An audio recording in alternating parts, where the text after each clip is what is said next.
so I'm gonna be talking about mastering today. For those of you that didn't see it on the Facebook page. You want lights on? Yes. Sure. Yeah, lights. No. I'm hoping I can keep it relatively coherent. I got like no sleep last night because my laptop literally bricked itself at it crashed during an update and bricked itself at like 10 p.m.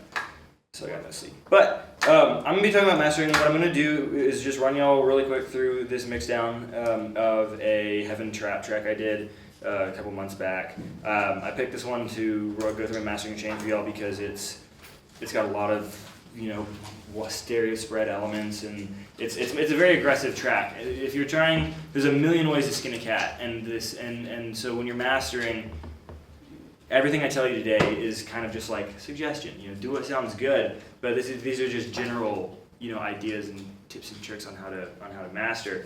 But when you're mastering a track for loudness, for just an aggressive sound, it's pretty straightforward what you want to do. So here's the mix down.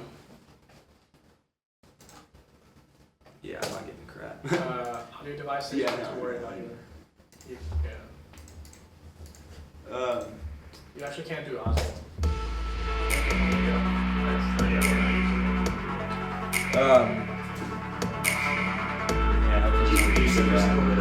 Yeah. Excuse my French recording. So this is a pre-master, by the way.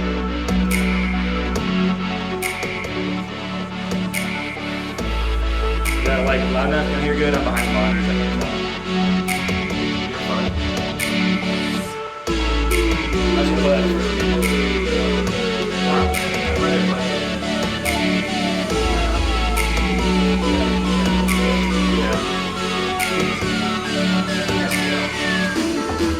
Negative 12. So once we get to the mastering, it'll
one thing you may notice at first, well, I actually had you in the wrong view. It's peaking, even at its loudest point. Mix soft, leave yourself headroom. There's no reason not to. But so yeah, here's the mix down, and you don't want to have to fix anything from your mix down to the master. So your mix down should be passable as a final product. You want to get your mix down as close as you possibly can to the point where you're just sitting there thinking, all right, there's nothing more I can do to this mix down. And then it can still be peaking at negative 12. Just render it. What's up? So in theory, even if it's being at negative 30, you're cool. Yeah, since this is digital, the noise floor is so low that unless you're peaking at negative 50, negative 60, it doesn't matter. You can still keep on bumping it up and you're never going to get any sort of audible. So by the way, I have this entire talk. I just wrote it out. I had nothing Nice. Yeah. So I'm going to upload it. Sweet. So yeah, it's kind of. All right. So yeah. So what are we trying to accomplish with mastering? Besides In some cases, making your track louder. In a lot of cases, you don't want to do that. This is just if you're making some big room house track or some big room track, I guess. There's people, you might want to make it louder, and then you kind of want to make it balanced to where it'll sound the best on as many systems as possible. So your mix down should sound perfect. You should get it sounding perfect to you, and it should bang on your nice monitors. But your master should bang on a pair of crappy blown-out car speakers. So I would go ahead and balance this track to audio. I already went ahead and. Is it that cut and dry, or do you still need to be considering other speaker systems when you're mixing, right? Yeah, I like to reference on. I'll play through my monitors and then headphones, and then I'll do my laptop speakers, phone speakers, take it out to my car. Before mastering. Yeah. Okay. Which is why I was really upset when I accidentally blew one of my laptop speakers. I can't reference on it anymore. What crappy audio cards like in your phone and your laptop did not detect clipping, the clipping, you'll hear clipping where you wouldn't hear it in nicer cards. Would y'all have a question? I was just gonna talk about whether or not do you use reference mixes when you're mixing? Sometimes. It depends on what a lot of times yes, but it depends on what I'm going for. If I have a specific track in mind that I'm trying to reference, then yes, but if not, then no. You know, explain how you do that. Reference tracks? Yeah. What is a reference mix? A reference mix would be if you have a track that it's like if you had a track that you wanted your track to have the same like overall tone as, you just kind of AP it during mixing and mastering. So here we are on the mastering, and I know I told you that you should not be fixing anything in mastering. You shouldn't be thinking about mastering when you're mixing. You should not even pretend you're never going to get to master it. So that's the final product. And then once you're done with your mix down, take a break for a day or two, get clean, get fresh ears, and then come back at it with a complete paradigm shift. Come back at it looking like thinking about it like, oh, some random person came up and gave me a mix down and want me to master, and it's really crappy, and it's my job to fix it. You got to look at it objectively because mastering is all about making compromises in dynamic range. Say dynamic range. If you want to get a louder track, you're going to compromise dynamic range. If you want to have better frequency response on smaller systems that don't have much bass response, well then you're going to lose a lot of the depth to your track by adding harmonics to the bass and such, and I'll go over that. But it's all about compromising. So the main two ways to approach mastering is just your conventional left-right stereo channel, and people like to split it up into lows, mids, and highs, and then focus on the lows, and focus on the mids, and focus on the highs. So you have a lot of control of dynamics, and it's good for live bands, rock music, stuff like that. Then the other way to do it is mid-side, and mid-side splits it into mid-channel and side channel. Now I know you were talking about that at some point. Are you all familiar with mid-side? No. Okay, so I just dropped the track, my mix down in two spots, so they're playing on top of each other, and I grouped them together. So mid bus, side bus, and a master bus. On my mid bus, I just dropped a utility tool on. There's a million ways you can do it depending on what DAW you're in. This is the easiest way. Drop the utility tool on it and put the width to 0. So it cuts out all. You have a left and a right channel, but if you're playing a mono signal and so these are both playing the exact same sound, it's going to sound like it's coming from right here. Those signals are called phase coherent because they're exactly the same. But if you have two completely different signals, those are phase incoherent, and those are going to sound like they're coming from the sides. So anything that's phase coherent is going to sound like it's coming from a invisible third channel right in front of you, and then anything that's phase incoherent, it's just different, is going to be the side channel. So when you move the mid bus to mono, you get. Let me go to just like the area where. So there's the track. Here's the mid channel. So that's the mono signal. So here's the stereo signal and the mono signal. And then here's the side signal. That's only the phase incoherent stuff. It's really tricky. You sit there and listen to it for a long time because it's different signal controllers use. But So on the side bus, you just basically chopped out everything that's mono. on the side bus, everything that is phase coherent is out. So any signal that matches up between it just sums the two, and any Okay. signal that matches, it takes out, and that's your side bus. So how'd you do that? This, I use a utility tool. It's on Ableton, and you can just go down here to the width and drop it. There's a million different ways to do it. Depending on what DAW you're in, you can Google how to collapse to mono. Cool. And most tools that'll allow you to collapse to mono will also have an option to collapse to the side channel. A lot of EQs, EQ8 on Ableton, you can just pick like side or something like that. You know, you can mid or side, you can solo those.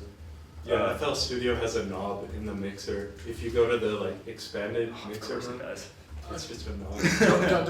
Don't use that. So that's actually like, use the stereo shaper. It's actually just a plugin that comes in with FL Studio. It's much more cohesive and actually works. The stereo enhancer knob in FL Studio will give you phasing problems. Yeah, you don't, stereo enhancer, I do cover stereo enhancers or stereo imagers in this, but don't use them unless you're trying to collapse your stereo image. You don't want to use them to spread. They lead to phasing, to just nasty phasing. I'm going to focus on the mid bus first.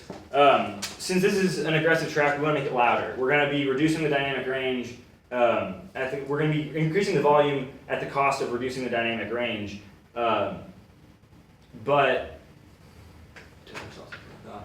So you might think, well, why don't we just compress it and then limit it? Well, because there's a bunch of frequencies in there that I got my mix down as clean as I could, but there's still some unwanted frequencies. They may be peaking at negative 70 dB or something like that, so they're inaudible, but they still add to the overall dB level of your track because your limiters, your compressors, they're not hearing it like you are. They're just literally just summing it, and they're getting the overall output. So you want to get rid of those frequencies. Well, how do you get rid of them, Calvin, if you can't hear them? Well, I'm glad you asked. Here we have, there's a technique using EQs called boosting and cutting. And so we're going to want to remove these nasty frequencies before we ever do any sort of dynamics processing, that's compression, limiting, etc. So here's my mid track. I'm just going to loop. I'm just going to go to the busiest section of my mix and I'm going to loop it. And then if you get that clean, then all you have to do is make sure that you didn't take out too much information. Go back and listen to go back and listen to the quieter parts, make sure it's not too bad. That's not a rule, that's just what I do. So I'm going to be using FabFilter Pro Q, which I know not a lot of you have, but it's just the fastest for EQing real quick. Is it free? No. Okay. But every plugin I use, I'm keeping very basic functions. You can find every function I use in every single plugin, you can find basically on a stock. You can on use stock EQ8 for what he's about to do. You can use EQ8, you can use, Just engage oversampling. yeah. So, turn on that. This is also nice because it has an analyzer, but so where are these mysterious frequencies that I can't hear? Well, I'm going to create a new node. I'm going to boost the Q up really high. That's the slope. So when I go up and down, that's what Q is. It's the slope of it. So I'm going to boost one very specific range of frequencies, and I'm going to just pump it like 15 decibels, something stupid. And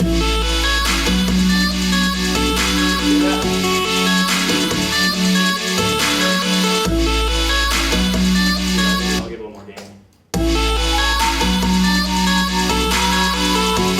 So I can go through literally and pick frequencies that are out of tune, frequencies that are, say I'm in a major key, I can pick minor frequencies that don't really belong. What's up? Can you dumb the last minute down a little and re-say it?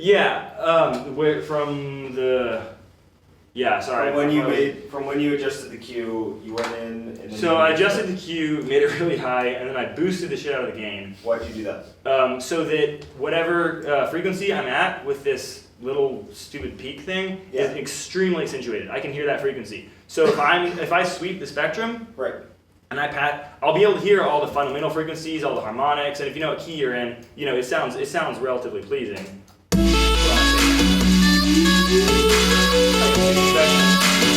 Is that really high, like, Yeah, that warbling sound you're hearing? Yeah, and it gets painful.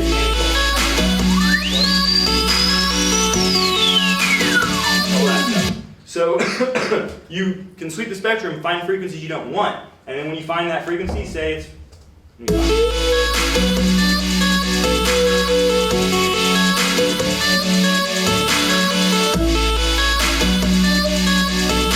sounds out of phase. You want to do out of tune and out of phase frequencies. One sec. And so I'd say I found that frequency that I don't want. It's not too offensive, so I don't want to take it down by like 6 decibels, but I'll notch it down by like 2.5 or something like that. So that's now notched out. And now I can do it again and just comb and comb and comb and find all the frequencies until I can't find any more. And that's when you know you've done your best job of getting all those frequencies out. What's up? Yeah, I get out of tune frequencies. Explain out of phase frequencies. Yeah, so on your mid bus, you're getting the mono signal, but some frequencies and get out of there. Some of the frequencies that you hear, if it's out of phase on the mid bus, it's going to be going. It's going to be warbling. Okay. And I mean, it's pretty much as simple as that. And if it's out of phase, but it's a really important frequency, like a fundamental or a fifth or a third or something like that, and you don't want to get rid of it, you don't have to. But some of them you want to get rid of. So I use 5 filters just because of how many it lets me use. This is my, I had some nasty sub harmonic going there or something. But I did all this, and then I went through and I really cleared out the mid-range. I can actually give y'all, out the first one. Notice you don't really hear any difference. It sounds exactly the same, almost exactly the same, and just as loud. But if you check the decibel peak, it's going to be peaking at half a decibel to a decibel to 2 decibels lower because I've taken out all that offending material, and which we never could hear in the first place, but those compressors could hear. So that's important. And then you'll really probably be able to hear the second one where I get rid of the mud. Really makes it flat, kind of like without it. Again, it's it's all a matter of just doing it a bunch. Do it over and over and over again. I mean, the guy that taught me how to do all this, I texted him yesterday and I was like, hey, I'm giving a talk tomorrow. Any tips, tricks, advice, pointers? And he said, master everything. Even if it's a bad master, you don't have to put it out there, but you'll get good at mastering. So like this, my first masters looked like crap. So this is after doing it, 30, 40 times. You can kind of, figure out what you're trying to do. What's up? In a nutshell, what you were doing is you made like a really high Q, really amped up node, and then you just sweep the spectrum until you found that like weird whooshing sound.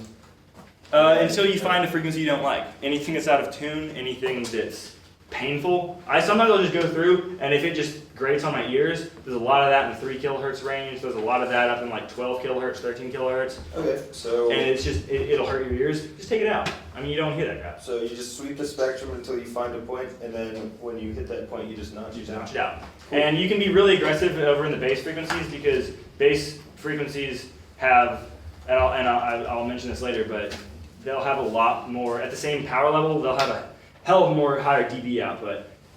And so you can notch those down like 6, 8 dB if it's some bass frequency you don't like, some bass harmonic. I warn you about doing that too low because, and if you're gonna want to do it too low, try to look up a linear phase equalizer because notching frequencies super hard in the lower frequency where the sub frequency exists is gonna move your phase for a lot of that stuff because equalizers generally the way they work is they filter phase. So that's going to move your bass frequencies out of phase with the rest of the track, and you'll end up with the original problem, which was that you were out of phase to begin with. So What is filter phase? Well, I done fucked up.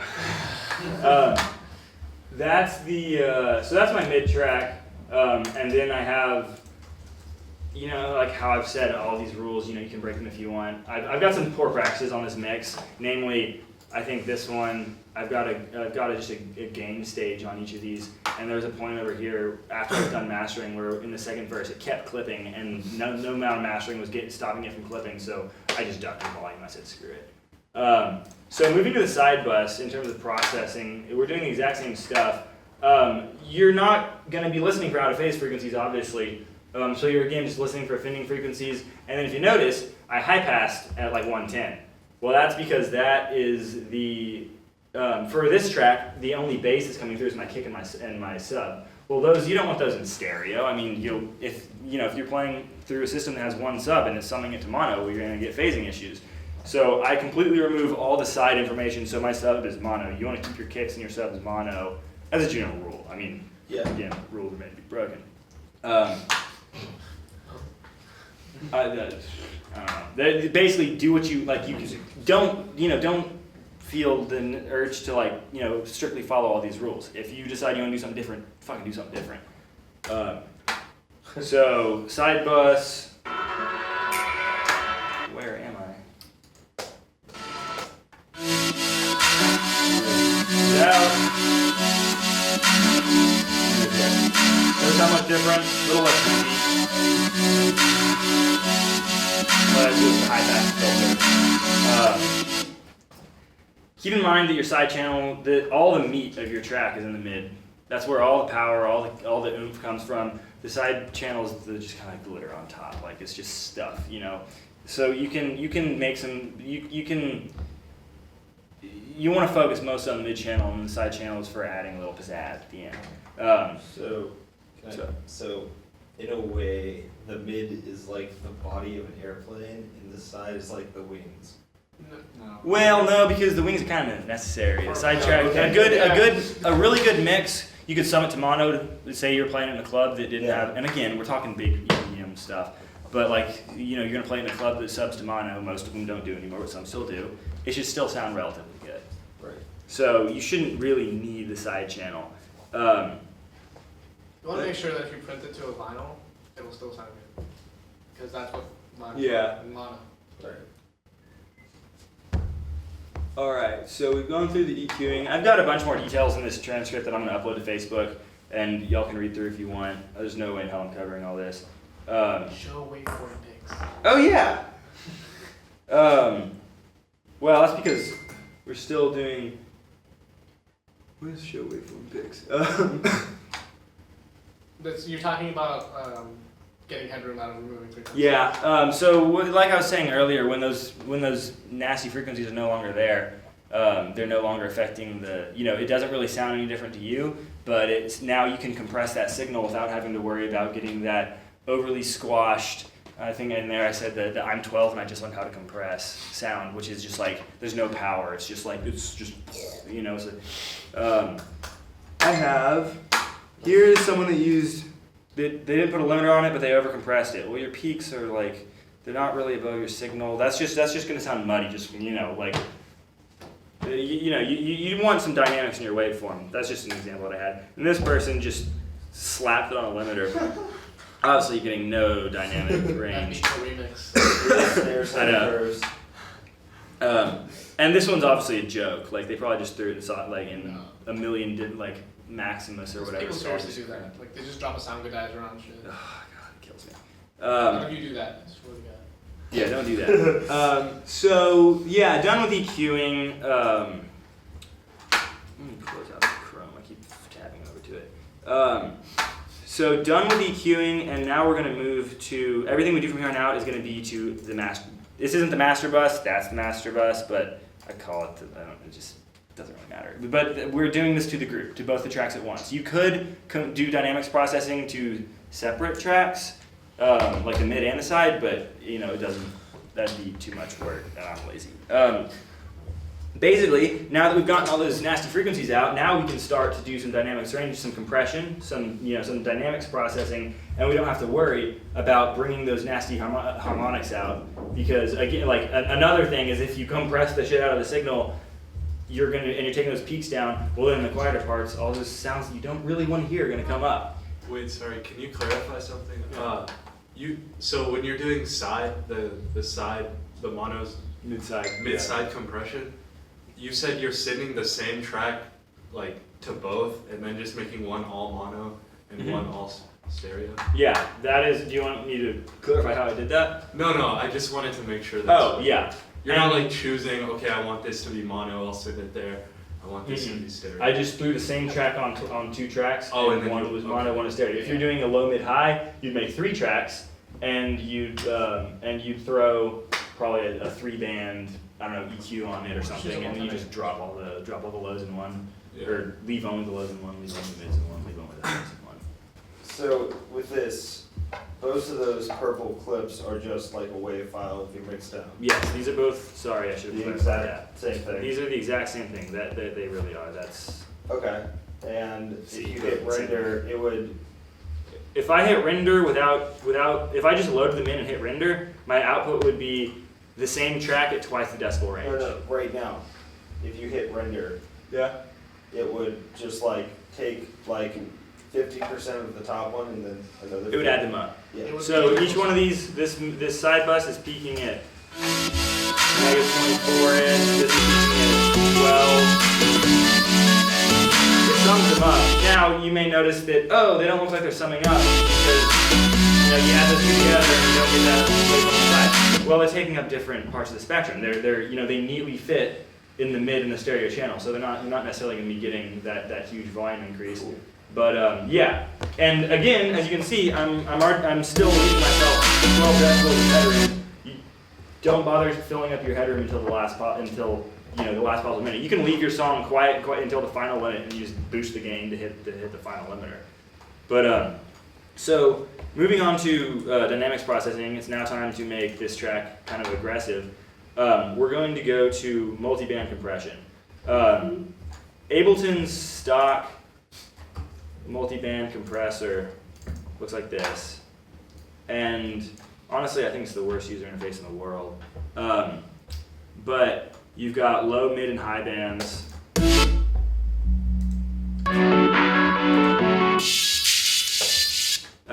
And then you've got, here's an expander, just don't worry about it. Here's your compression from down here on this above tab is your compression, and so you can choose your threshold. There's four important parts of a compressor. You're going to have your threshold, your ratio, your attack, and your release. And so what a compressor does is, is anyone not familiar with compressors and how they work? It'd be best if you said it. Okay, so a compressor basically, it compresses the audio signal. Whenever it passes your threshold, say I set my threshold at -6 decibels. Every time it passes -6 decibels, it's going to compress that remaining signal, or the overall signal. What is it? Overall signal. So the threshold is the point at which it kicks in. The ratio is how aggressively it compresses. Say, if I have a ratio of 4 to 1, that means that for every 4 decibels, for every 1 decibel, come on, help me out here. For every 4, you'll get 1 back. Yeah, for every 4 you go over, it's going to compress by 1. Am I? You return with 1. You return with 1. Okay, there we go. And so larger ratios means heavier compression. A limiter, in fact, is a compressor with like a really high ratio, like 20, 40, 100, infinity. And all that's doing is just brick walling the sound, because you can go over by 10 decibels and it's only going to get a nice little 0.1 decibel blip over. So honestly, I don't want to use this because if any of y'all aren't in Ableton, this isn't gonna, you won't remember anything from looking at this. I'm using Waves C6, again, not free, but it visualizes everything and it's beautiful. There's a bunch of free multiband compressors out there. I can definitely post a link on the Facebook page to multiband EQs and multiband compressors that are excellent, and they're freeware and they're made in developer challenges. And KVR Audio is a great place to find the freeware stuff. It's excellent and it will do you just as good. If anybody knows Flume, he swears by stock Ableton stuff. He does. That's all he uses. Says So machine gun. yeah, so you can use just the stock stuff and not feel like inferior. So the main thing that we're going to be doing 2 things with this multiband compressor, and as you can see, it's split up into 4 sections. You got lows, low mids, upper mids, and highs, and those are down here: lows, mids, upper mids, and highs. The beauty of this one is that when it's compressing by each thing, like I'll show you over here, it actually shows you when it compresses each band. You can actually see what's going on. So that's why I'm using it as a kind of teaching aid. But Can you explain the interface one more time? I was just saying that you've got, this is divided into. Show them where the ADS are. Oh god. Yeah, here we go. So this is divided. What's the orange line? What's the purple? The orange line is the is Threshold? Yeah. no. Is it? That will be where your signal is going down. So that's 0 Yeah. dB. And the purple line is how far it'll compress. This one's a little more complex in that you can, along with the threshold, you can also set the range, which is the maximum amount. So you could say you could have a threshold or some crazy high ratio, so it compresses really hard, but you can set the range to 1 decibel, so it'll compress really hard, only up to 1 decibel. So that's just kind of a little toy. So let's look at our bass frequencies first. I'm gonna set the crossover at about 120. The So crossover is where he's splitting between the low and low mids. So a multi compressor is literally just like 4 compressors put into one thing, right?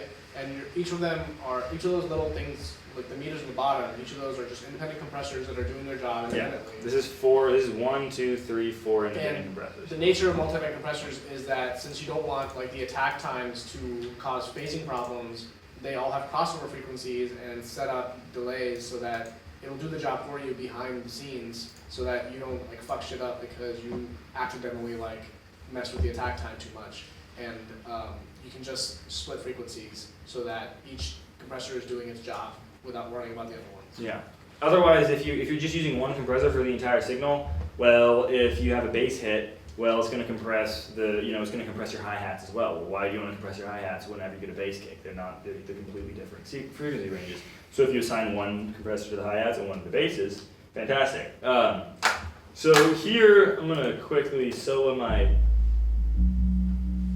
lows. This is the sub bass. Now I did this in the mix down. Most of the sub hit is in like the 200, 250 range, which is way out of the sub bass range, but it's going to be audible on most systems. Now I just did that on purpose. If your frequencies are too low and kind of inaudible, you can saturate them. And again, this is in here if you want to read through it. You can do processing on them to add harmonics and make them more audible in higher frequency ranges, but that's a different lesson. So here at the lows, the first thing we're going to do with each frequency range is we're going to shape the transients. Now, you talked about transients last week. Did y'all remember transients or no? Okay, let's do transients. Transients are going to be a sharp change in dB level. So any sort of hit. Any sort of percussive sound. You can have vocal transients. Something Like that. Yeah. That's what a transient is, and so you may not really think of it. You may not really be thinking about it like when you're listening to music, but how long those transients are is very important. A longer transient in the bass is going to sound really like boom boom thuddy, but if you really lower down that transient, it may sound a little clicky, a little snappy, and then if you completely remove that transient, it's just going to sound flat. So how can we shape our transients? That sounds like such a weird, arbitrary thing to do. Well, these compressors, they have an attack. And so an attack is how long they take to kick in. So if you've got that signal rising up, that dB peak coming up real fast, and then it passes your threshold, well, if your attack is 0.5 milliseconds or a millisecond, as soon as it raises up, that compressor's like, get the fuck down. And you're never gonna, and so that initial transient, you're never gonna hear it. It's just gonna flatline. So you're gonna get a nice flat sound. But if you have an attack of 15 milliseconds, then it has time to get over, and you can precisely shape when your compressor comes in and smacks it back down, and so you can shape that initial bump. And so some sounds are only transients, if it's like a click or something, but a lot of things like snares, basses, they have an initial transient and then a tail. They've got that initial click in and then they fade out. So let's look at, I'm going to lower the threshold down really quick. This is kind of fun little trick. I'll basically all the way down, and then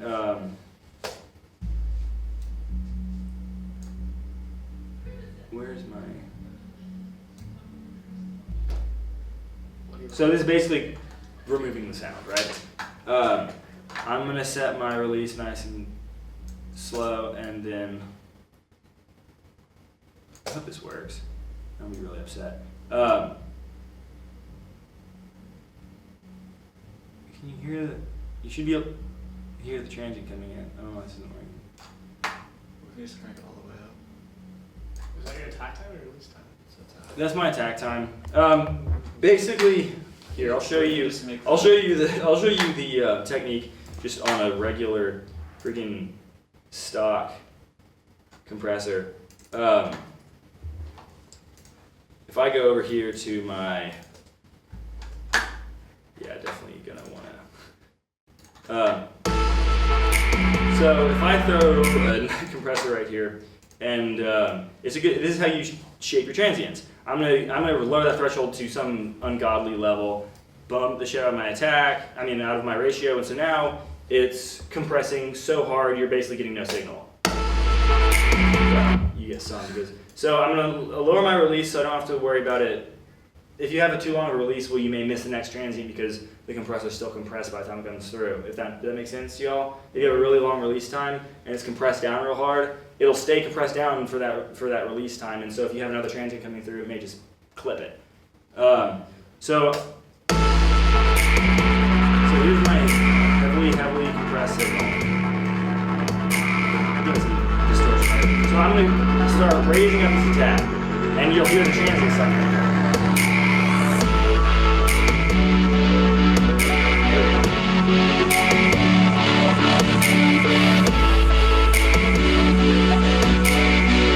So I don't know if you can hear that. There's no transients. We're also getting a little bit of raising the overall signal, but can y'all hear those pops starting to shine through? Am I doing this effectively? Yeah. Yeah. So that is an effective way to transient shape. And again, that's all for kind of how you want your track to sound. So what do you do about the rest of like the over compression? Do you just keep that? no, once you get your transient shaped, sorry, I should have. Once I get my transient shaped, say I've got it right where I wanted it, 21 milliseconds, then I'm gonna raise my threshold up, drop this ratio to something normal like 4 or 3 or something, and then bring it down until I'm getting the amount of compression I want. Right here, I'm getting like my So what's the significance of like slamming the compressor when you're like trying to find that? It's the same. It's the same concept of boosting and cutting. If you accentuate the problem or what you're trying to do, you make it way too apparent. Then you can play with that and change the settings to the way you like it on that effect. If that effect is way too apparent, and you can take the effect back out, then mix it back into the correct level. Sounds good. Same with reverb. I'll absolutely drown a sound in reverb, and then tune up the reverb exactly like I like it, and then completely make it a dry sound again, and then just push that reverb in, but nice and gently. So, what time is it? You're over, but keep going. Okay, so I'm gonna speed through the rest of this. So we're gonna go through, and y'all can read the Notes. notes. But so we go through and we transient shape, and then and you can gain and you can adjust the gain a little bit to get a nice balance on the track. Here is before, right here.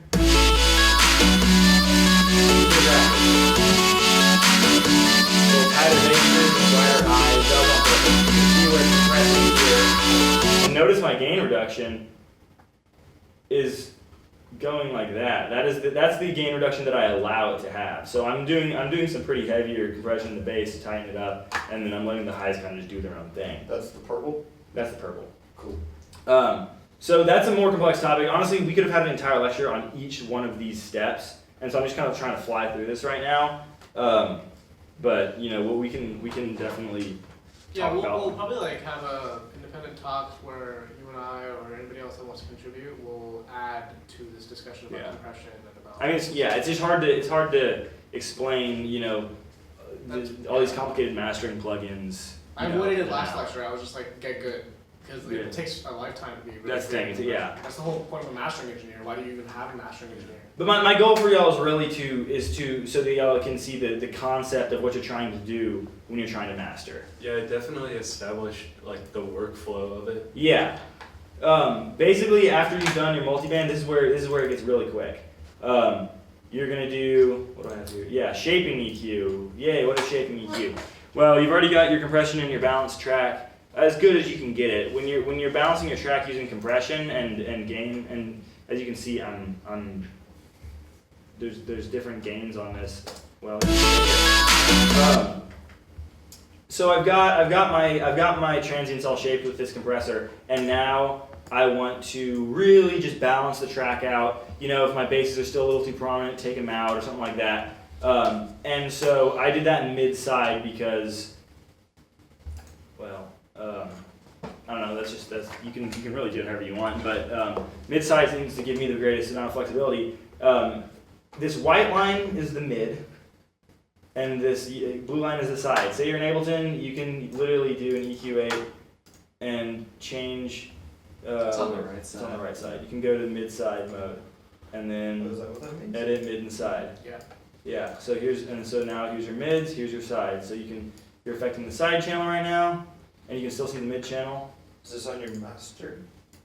Yeah, this is after my compression on the master. And so what a shaping EQ is going to do is you're just going to kind of just shape the sound where you want. You know, if there's still some problem frequencies, you can get rid of them.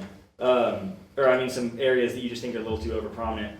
I generally, and I didn't really do it in this mix, but for power, so I like to boost around 200 in the mids sometimes because that's where a lot of thump is. In the sides, as you can see, I took out some of the lows again. I love to shelve off the highs in the mid channel because they don't add anything to the mid channel in terms of power. If you're going for a powerful track, they don't really add a lot, and you can boost in the side track to make up for that loss. If you do that too aggressively, you're gonna get, it's like using a stereo measure too aggressively. You're gonna get phasing issues.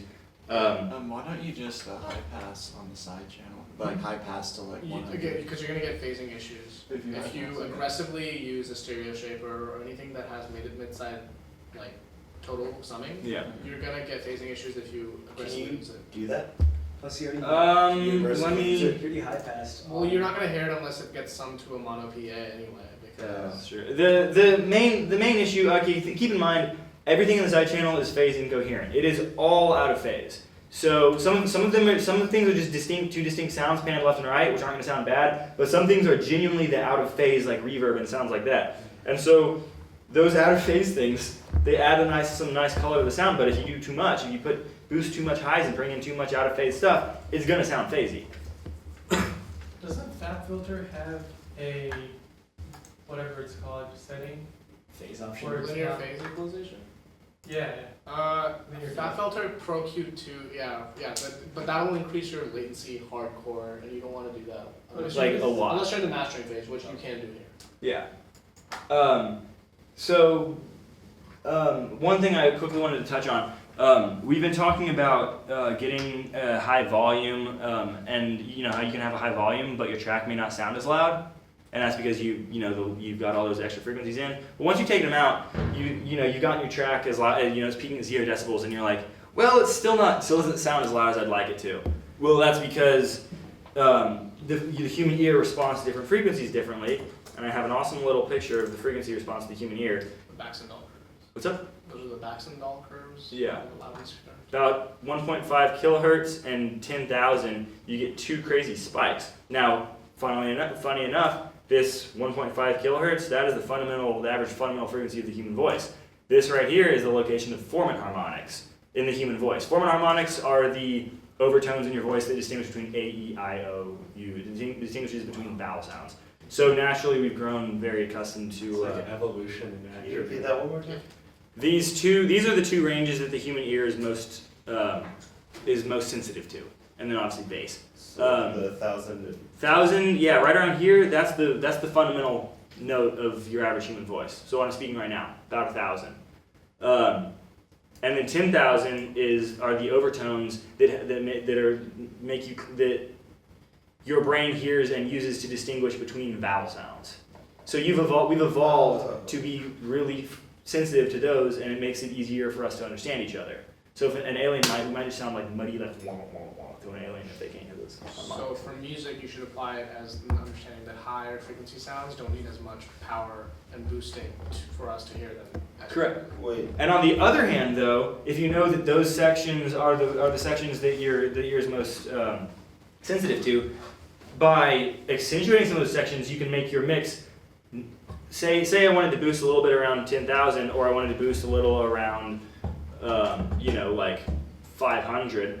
Well, the boost around 10,000 is going to make a much louder perceived difference, while the boost around 500 is not going to be perceived as loud, while they both may have the same decibel range. So you can get a louder, your track can be perceived as louder. It's psychoacoustic. Your track can be perceived as louder even though you're not really raising the decibel level at all. And that is, there's loudness meters. When someone's talking about a loud track, they're talking about perceived loudness. They're not talking about some sort of decibel level or volume. That's one thing. Loudness is all about how you perceive it. So, And we can there's an entire other talk on that. Have you heard about this dude who invented speakers that allow you to play it's I basically haven't. something I didn't even bother reading because I thought I figured it. I They saw- kept talking I saw, about like, audio an quality article. degradation, and I was like, you don't say. Okay. Yeah, it just came out, right? That whole Yeah. I don't know what it is, but My name was going crazy about it. there's the shaping EQ. Notice I ducked a little bit out around. Okay, it's totally arbitrary. I mean, let's be real. I just went through and I did what sounded good. You might want to remove some of the side channel around 400 to 600 hertz. Remove some of the mud. That's where all the mud is in your track, is in those low mids. But it is completely arbitrary. Do what sounds good. I mean, can you keep that up for a second? Yeah. Let's try to make some sense of it. Like, he just said it's arbitrary, but that's because it's his mix, and it sounded good for his mix. But some of the stuff he said is perfect advice. Like, you don't need stereo information in the low end. That's why he's shelving the low end. But then the 400 hertz range, which is around the average frequency where all instruments tend to collide, he's cutting out some of that mud so that he can have more headroom to pump it up later when he uses the L3 Ultra Maximizer. He's shelving the mids at the high because he doesn't need all that information when he's going to pump it up again, because that's going to be too tinny or harsh for the human ear because we're so sensitive to it. And But he's boosting the mid range. Yeah, notice this gentle boost right here, right at 1.5. I didn't even notice it at that point, but I knew that range was one of the powerful ranges in terms of achieving as much It does louder. seem like that's just the inverse of the other line. Yeah, but you don't always have to do that. Sometimes I'll just, if the lower mids are too muddy, I'll notch out some of the sides, but I'll keep the mids there. I don't necessarily need to boost the mids to make up for it. So yeah, past that, there's two quick stages that I don't have on this master bus because they're so totally optional and usually overkill. That's stereo imaging and harmonic excitation. Stereo imaging is doing exactly, it's boosting the side channel. It's a little more complex, but you just really don't want to use them, especially if you do this kind of mid-side processing, you're not going to need them. Stereo imaging can be taken care of by using depth-based effects like the sends that he's using, like reverb and delay. Like, most of the time you want to get stereo incoherency by doing stuff like that instead of using an artificial stereo enhancer and like a mastering plugin, since that's going to take all the information and try to spread the phases, and that's going to cause inherent phase issues because that's what the whole technology is. Yeah. So you don't. The only reason I ever pull in a here's an imager. The only reason I pull in an imager, all this thing does is images each band. See, bass is pretty much mono. This is your stereo image. It's just accept that wider is stereo. I haven't looked into too much into how they work, but so a lot of spread there, even more spread there. And then hella spread there. The only reason I would use a stereo imager is if I listened to the bass and I was like, or the low mid say, and I was like, oh, there's too much, and I wanted it lower. Again, you can still lead to phasing issues because it's summing to mono, but if you're gonna use an imager, use it negatively. Don't boost. If you want to boost your stereo image, go back to the EQ and boost the side channel. Make a better mix. Make a better mix. Yeah. So after that, then you're at your last step, and that is limiting. Now, you shouldn't limit too hard. This track is relatively flowing, so I could limit the shit out of it, and I did. I limited it really fucking hard. I'm running it through. I got about 1 to 3 decibels of attenuation. This is an ultra maximizer. All it is an intelligent limiter. It's a limiter, but it has, instead of just having a simple, like attack, it has specific algorithms for shaping the transients and for how hard it limits to prevent clipping, to prevent distortion. And Waves L3 Ultra Maximizer is a good one. Notice that up until that limiting stage, oh god, I'm confusing alt tab and tab. I'm still at negative 12 dB, even less because I took out so many frequencies. It doesn't even, sorry. There's your volume. So I've got this set on the loud and proud preset. A lot of times with limiters, I just go through and I see, and you kind of see what sounds best. I mean, there's only a few presets. And then because again, do what sounds good. I limited again. You better believe it. No, it's actually a good idea. Okay. Sometimes. And get back, yeah. So you generally want, if you're going through your final limiter, you don't want it to be limiting nonstop. If it's limiting nonstop, you're pushing the entire sound up against the limiter, and you're losing dynamic range. Now, personally, I completely said fuck it to that and pushed it up against twice, and look what it's doing. But what I did with this is Isotope's limiter, which is the best mashing limiter I know of. And I turned on intersample detection. Always do that. I'll explain in a minute. But I'm using the most computationally expensive algorithm, but the one that has the least clipping. And this song can clip, so I was like, I'm gonna push it the hell of it through, push it through a limiter, and use all the intelligent limiter features and try and make it as loud as possible. Again, you probably don't need to worry about this. Just learn whatever limiter you have, and learn its little tricks. I just boned this through a limiter until it nearly started clipping, and there even is a little bit of clip. That's it. Just because you make a song loud does not mean your beats are going to hit harder. In fact, they're going to hit softer because everything is as loud as the drum beats. Correct. So that's why he has transient recovery engaged and is like bumping it up to the maximum Absolutely level. max. Because he needs that, because he's bumping it so hard the entire track that like he needs the drums to come out. So that intelligent limiter is like, oh, I sense a transient, therefore I'm going to try to like tone Let it it down through. for a second. And I think, let's see if you can hear it. Yeah, you can hear that. And then stereo link makes it individually compress the left and right stereo channel, or mid side, honestly. No, it's left and right. And as a result, you get if you have pan stuff, it's just a more effective. So that's about all I got.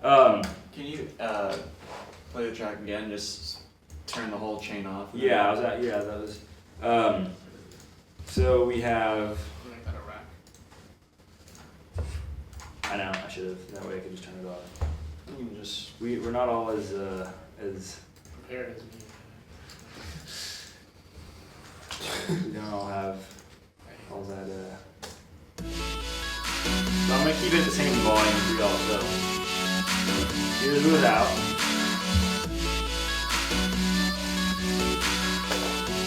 And then this is at the exact same output volume. Workflow, that's what I was looking for. I don't have the workflow, yeah, whatever. Too late, joke's gone. And then this is the exact same volume. So it's not hitting, as you can see, it's staying there. Now that is not necessarily a good practice. I really didn't care with this. I was like, fuck it. If you're mixing for stereo, like literally like actual people's radios, like Then you don't want to do that. This is mixed to go through like a club system and basically nothing else. I have a question. So, There's a lot of different, so would say in a club situation, if you're performing a song, this would be more for like a DJ set, right? My question is I like to experiment with taking samples, I guess stems of songs, and my idea of what a set would be is sticking the stems in Ableton and kind of managing them separately like that. How would you master them for a PA system in that situation? samples? Yeah, or stems of songs. Well, split up. If you're pulling them from a finished track, they're already mastered. You don't need to fuck with them. Well, I'm talking about say your own productions, say you have a sampling mixed your down own track stuff for. and you want to perform that among your other songs in your set list. Well, So, if you're playing at a big venue, generally speaking, and it's not a crappy. It's not going to be a crappy system. It's going to be a good system. and you can just turn the volume up. So dynamic range is still good. You don't want to lose all your dynamic range because you can just crank the volume up.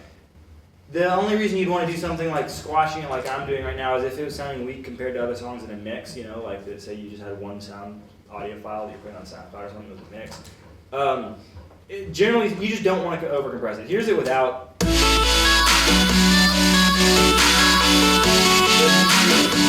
I mean, look at my signal. I'm sacrificing a lot of dynamic range, but I'm gaining that much, like in.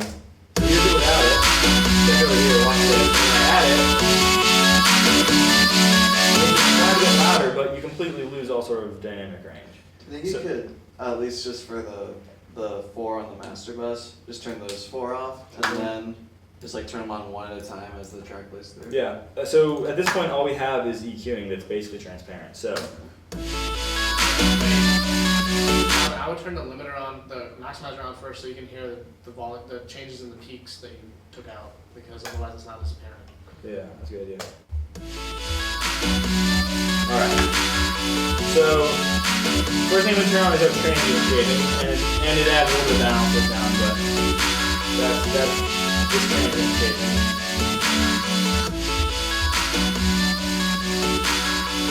First thing you may notice is where'd the bass go? Well, yeah, it was too loud. But what you will hear is how the low is. Listen for that. No, it brings out a heat. Without it, here's with it. There's a slap in the low. Yeah, and that's the point. One thing I forgot to mention was as you go up the frequency spectrum, you're probably going to make those transients shorter and shorter. That way you get a rounder low end and a snappier high end, and that's generally what sounds best. Again, play it by ear. So there's. I'm going to add shaping EQ. Grind up the highs, add a little stereo, spread the highs without it. Here's with it. Very subtle, but there. And then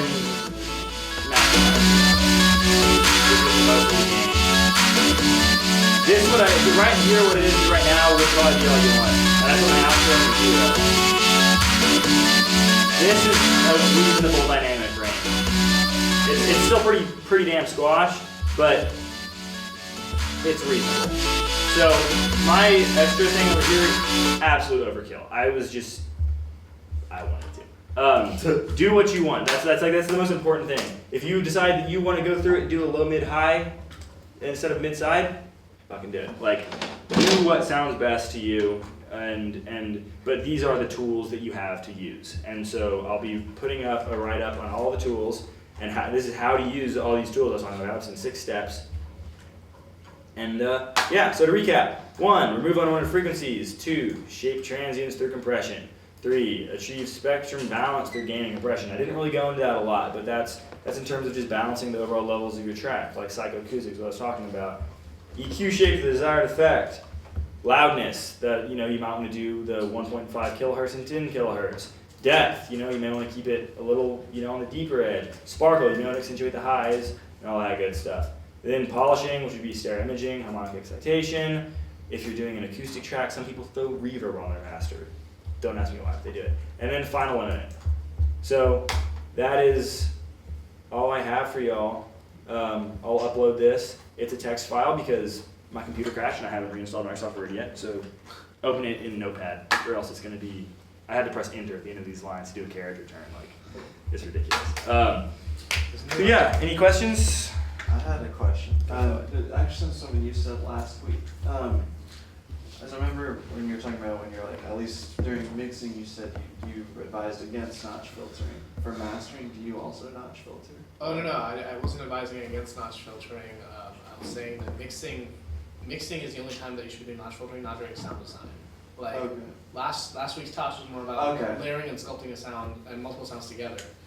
When you're doing that, you're trying to get a one cohesive layer, right? Mm-hmm. When you have that layer done, and then you're worrying about mixing that with your drums or mixing that with your bass, then it's good to notch filter because you're mixing one element against another one. When you're mixing elements together that have similar qualities, like lead sounds or pads with lead sounds or chords with lead sounds, it's usually a good idea to shelve and get those things to mix in together. right? And then you can worry about notch filtering against the rest of the mix. Like, By far the most important thing to do, in fact, during mixing or mastering, is to learn how to like pick out resonant frequencies or out of phase frequencies, and then notch those out. Because everything else is like, oh well, I'm just gonna turn this knob up and it's gonna be loud, right?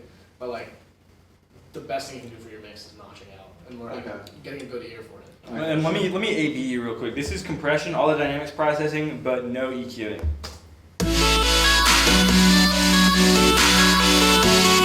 So that's kind of full, kind of repeat, but it's peaking. It's hitting the limiter a lot harder. Let's see what it's getting. What we're getting.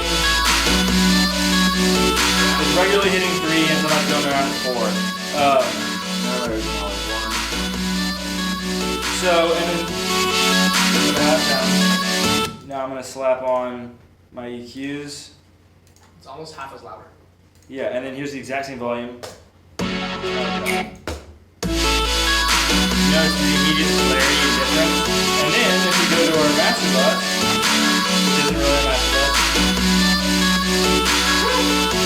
it's pretty similar. But well, it's peaking around 3. So you got a full decibel of headroom out of that. And that may not sound like a lot, but a decibel is a shit ton. If you reference 2 tracks next to each other that are both hitting 0 dB, and one of them has 1 decibel louder of perceived loudness, that is LUFS. Here's a nice little look. It's on this meter. Wait, what does that stand for?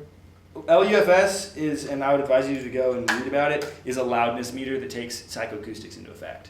So, what's this track hitting? Perceived loudness. It's hitting negative fuck up. That's why I did it. I just wanted to see what that was. That's loud as fuck. 3.8, that's like what audience tracks hit. Not saying it sounds as good as audience, I'm saying it's hitting the same loudness level. Pompeii sounds, yeah, Pompeii is decent. Pompeii is like 3.3 or Yeah, something it's stupid. disgusting. Now, that's what I'm saying. This perceived loudness, that 1 decibel, like, is a night and day difference in terms of loudness. So basically that, all that EQing work for 1 decibel may sound like a huge waste of time, but that 1 decibel is a massive difference. When all the tracks you hear on the radio are peaking at 0 dB, if one is a full decibel higher than the other, I mean negative 6 dB, and a track that's peaking at 0 dB, something that's at negative 6 is almost like you would barely be able to hear it for something that's mastered for radio. So that 1 decibel is a big deal. One convincing argument is why Calvin did that is also because those non-musical frequencies, like they're gonna harshen up the mix. It's gonna be like, psychoacoustically speaking, it's gonna be less pleasant to listen to over and over again. Because what happens to when you listen to a song over and over again? You start picking out details that weren't there before, and you don't want imperfections to be something that someone picks up. You want those to be like subtle nuances that someone put thought into. And so you're treating your track better.